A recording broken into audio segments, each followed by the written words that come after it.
I'm Jen Marcus. I am Amy Barman's sister. There's Amy over there. Amy, she's waving.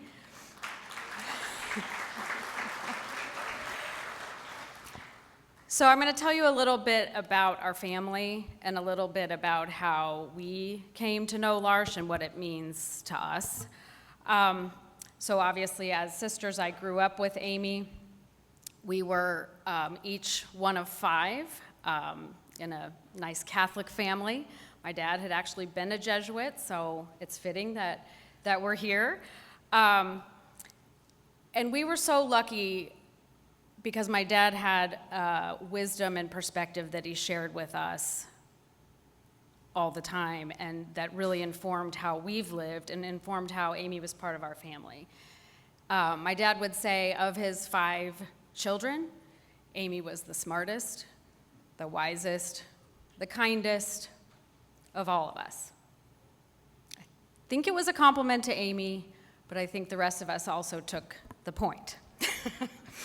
My mom was a go-getter. She always wanted to be on the move, and her philosophy was, Amy's going to do everything we're going to do. So we grew up traveling all over the world. We grew up going to good schools. We grew up doing sports. Amy did all of those things. I was talking to some people this morning. She swam for her high school, just like I did. So we grew up thinking that's the way it is for every member of your family, and everyone has gifts. Fast forward to 2014, 2015, Amy had lived with my parents her whole life in Kansas City. Go Royals. And my parents' health started to fail. And so in 2014, late 2014, our dad passed away. Early 2015, our mom passed away. And so we knew what my mom believed in her soul was that no one could take care of Amy like family, that no one would, no one could. So Amy came to live with us. At the time, I had a husband, Dan, who I still have,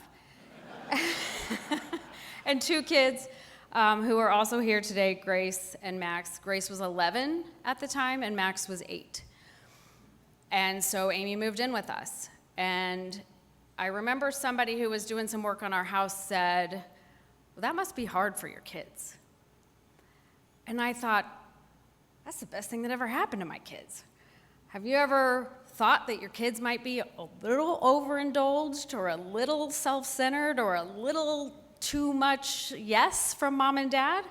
And you can't hope for adversity for your kids, of course, but what you can hope for is an opportunity to be inclusive and loving and looking for gifts in everyone, which is exactly what has happened for our family. Best thing that did ever happen to us and our kids. However, it's not the same to have parents raising a child with their family and inclusion and doing all the same things, with their special needs child as their other children. It changes when you're not parenting those children anymore. They grow up, they transition to other parts of life. And my parents didn't know that there was another transition possible for Amy.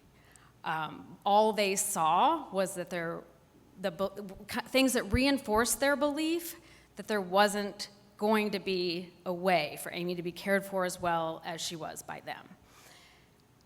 What my husband and I found was bringing her in and us having full-time jobs and an 11-year-old and an 8-year-old and using some care that we could get from agencies in town was that it was not easy.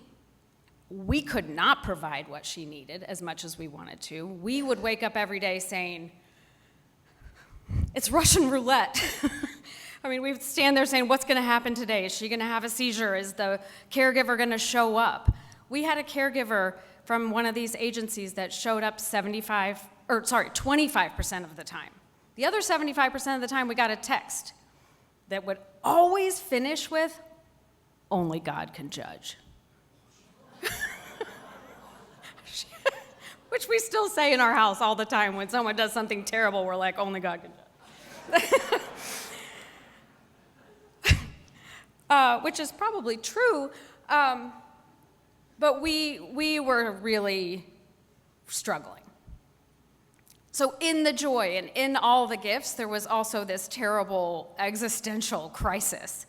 And I've told the story many, many, many times of the first time I heard Paula Kilcoyne's voice. I was driving my minivan to pick those kids up from elementary school, and she said, well, I just need to tell you about L'Arche. We do things differently than other service organizations. And I thought, I'm gonna just pull this car over and lay down and let this woman help me. It was the first time I heard a voice saying, there's a different way. There's a different way that service and care and community is built, and that is what L'Arche does.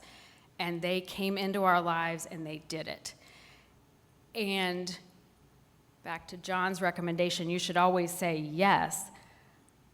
The L'Arche community started to say, we're gonna have a new house, and we think Amy would be a great core member to start that house community. And I said, no. I kept saying, well, why should you get her? At the same time that my whole life is going to smithereens. My 9-year-old's doing her own laundry, or 11-year-old's doing her own laundry because she's like, I don't know when you're ever gonna get to it. Eventually we saw that was the transition that was healthy for Amy. It was selfish of us to think we should keep her, she should do everything we do. Because what we were doing was going to Little League games, and what we were doing was going to our kids' swim meets. It wasn't about her community, it was about us dragging her along. It made sense when my parents did it. It made sense that they were truly, had her best interest at heart, but that transition wasn't clear to them, it wasn't available to them, and we saw that it was for Amy. The hardest decision that my husband and I have ever made was deciding, let's do it. The hardest day of our lives, and don't forget, Dad died 2014, Mom died 2015, Amy moved into L'Arche in 2016. The hardest day of my life was the day she left our house. And there has not been a second, not 1 second, that we have regretted it, or rethought it, or not been acutely aware of the inclusion and the community and the love and the care that she receives. Not 1 second.